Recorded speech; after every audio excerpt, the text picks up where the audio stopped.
बिस्मिल्लाहिर्रहमानिर्रहीम। अस्सलामुअलैकुम। हमारे चैनल सीरतुन्नबी में आप सबका वेलकम करते हैं।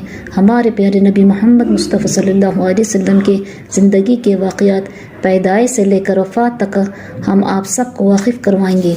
हमारे प्यारे नबी मोहम्मद मुस्तफ़ा सल्लल्लाहु अलैहि वसल्लम के सीरतुन्नबी का घरों में पढ़ना और सुनना हमारे घरों में बरकतें राहतें आएंगे। इंशाअल्लाह हमारे घरों से परेशानियाँ और मुसीबतें दूर होगी। आप सबसे गुजारिश है कि हमारे चैनल सीरतुन्नबी को सपोर्ट कीजिए और ज़्यादा से ज़्यादा इस वीडियो को उम्मत मुस्लिमा तक पहुँचाइए। बिस्मिल्लाहिर्रहमानिर्रहीम। अस्सलामुअलैकुम। चलिए हम अब सब के सामने हमारे प्यारे नबी मोहम्मद मुस्तफ़ा सल्लल्लाहु अलैहि वसल्लम के वाक़यात बयान करते हैं। गर्ज़ वो नौजवान ओस और खजरत की मजलिस में पहुँचा और इनके पास बैठ गया। थोड़ी ही देर में इस नौजवान ने योम बास और इस ज़माने की बातें छेड़ दे। अब दोनों कबीलों के लोग योम बास की बातें करने लगे और इन शार पर फ़ख्र करने लगे जो इस वक्त इनके शायरों ने कहे थे। ओस के मुसलमान अपनी बड़ाइयों का जिक्र करने लगे और खजरज वाले अपनी बड़ाई जताने लगे। होते होते बात इतनी बढ़ गई कि इनमें से दो मुसलमान एक दूसरे से लड़ने लगे। इनमें से एक ओस का था और दूसरा खजरज का। एक ने कहा, अगर तुम चाहो तो फिर हमारे मुकाबले में आकर देख लो। अब दोनों कबीलों के लोग गर्म हो चुके थे। चुनाचे दूसरे कबीले के लोगों ने मुकाबले की दावत देने वाले से कहा कि हमें मंजूर है। इसके बाद वो हथियार चलाते हुए तेज़ी के साथ चले। ये बात रसूलुल्लाह सल्लल्लाहु अलैहि वसल्लम तक पहुँची। आप फ़ौरन महाजिरों की एक जमात के साथ वहाँ पहुँचे जिस जगह ओस और हजरत के लोग जंग के लिए जमा हुए थे। आप सल्लल्लाहु अलैहि वसल्लम इनके दरमियान में जाकर खड़े हो गए और फिर उन्हें नसीहत करते हुए फरमाया, मुसलमानों, अल्लाह मैं तुम्हारे दरमियान मौजूद हूँ और तुम फिर इसी जाहिलियत के ज़माने जैसी बातें कर रहे हो जिससे हटाकर खुदा ने तुम्हें इस्लाम का रास्ता दिखाया था। तुम्हें खुदा ने इज़्ज़त दी और जहलत और कुफ्र से तुम्हें पाक किया और इस्लाम के ज़रिए तुम्हारे दिलों में एक दूसरे की मोहब्बत पैदा की।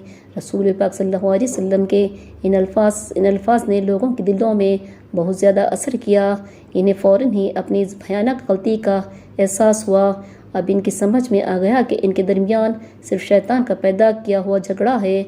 वो सब रो पड़े और फिर दोनों कबीलों के लोग एक दूसरे से गले मिले। इसके बाद वो मुसलमान रसूलुल्लाह सल्लल्लाहु अलैहि वसल्लम के पीछे वहाँ से लौट गए। इस तरह खुदा ने शास इब्न खैस की इस चाल को नाकाम कर दिया। एक दफ़ा इस्लाम के दुश्मनों ने एक और स्कीम बनाई।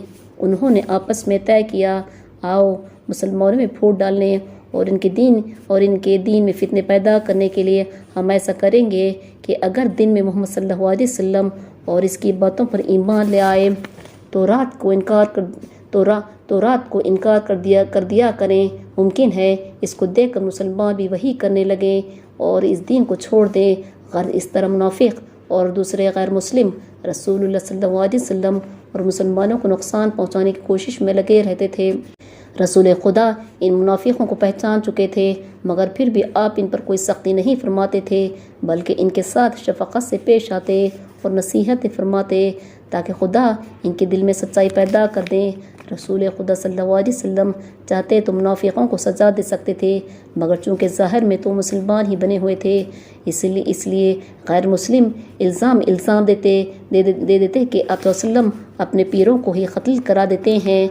वैसे अगर किसी मुनाफिक को इस्लाम के ख़िलाफ़ बोलते हुए खुद सुन लेते थे तो आप सज़ा भी देते थे। जैसे एक दफ़ा आपने खुद देखा कि कुछ मुनाफिक मस्जिद में बैठे हुए इस्लाम का मजाक उड़ा रहे हैं। आपने इसी वक्त अपने अंसारी साहबा को हुक्म दिया कि इन मुनाफिकों को मस्जिद से बाहर निकाल दें।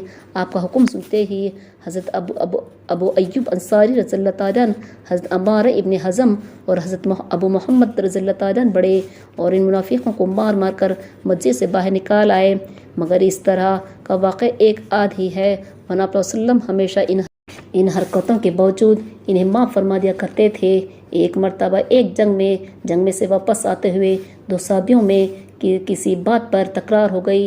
इनमें से एक साहबी मुहाजिर थे और एक अंसारी جب بات بڑھ گئی تو ایک دوسرے مہاجر نے اپنے مہاجر ساتھی کی حمایت میں انصاری کے تھپڑ مار دیا۔ اتفاق سے منافقوں کا سردار عبداللہ ابن ابی وہاں موجود تھا۔ اس نے بھی یہ واقعہ دیکھا وہ تو ایسے موقعوں کی تلاش میں رہتا تھا۔ اس نے فوراً سارے مہاجروں کو برا بلا کہنا شروع کر دیا۔ کہنے لگا، کیا ہم اسی واسطے محمد صلی اللہ علیہ وسلم پر ایمان لائے ہیں کہ ان مہاجروں کے تھپڑ کھائیں؟ پھر انصاریوں سے کہنے لگا، اب آئندہ سے ان مہاجروں کی مدد کرنا بالکل بند کر دو۔ اس طرح یہ تنگ اگر خود ہی مدینے سے بھاگ جائیں گے۔ اب میں مدینے واپس پہنچ کر ان ذلیل آدمیوں کو شہر سے نکلوا دوں گا۔ ابن اوبی کی یہ بکواس حضرت زید ابن ارقم انصاری نے بھی سن لی، حالانکہ وہ خود بھی اس قبیلہ خزرج کے تھے جس سے ابن اوبی کا تھا، مگر انہیں مہاجروں کی یہ توہین سخت بری لگی۔ انہوں نے فوراً اپنے چچا سے سارا واقعہ سنایا۔ چچا نے یہ بات رسول اللہ صلی اللہ علیہ وسلم سے عرض کی۔ آپ نے حضرت زید رضی اللہ تعالیٰ عنہ اور ابن اوبی کو بلا کر واقعہ پوچھا، مگر رسول پاک صلی اللہ علیہ وسلم کے سامنے ابن اوبی صاف مکر گیا کہ زید مجھ پر الزام لگا رہے ہیں، میں نے ایسے باتیں نہیں کہی۔ اس پر سب انصاری حضرت زید پر ہی ناراض ہوئے کہ تم نے ایسی غلط بات رسول خدا صلی اللہ علیہ وسلم کی خدمت میں کہی۔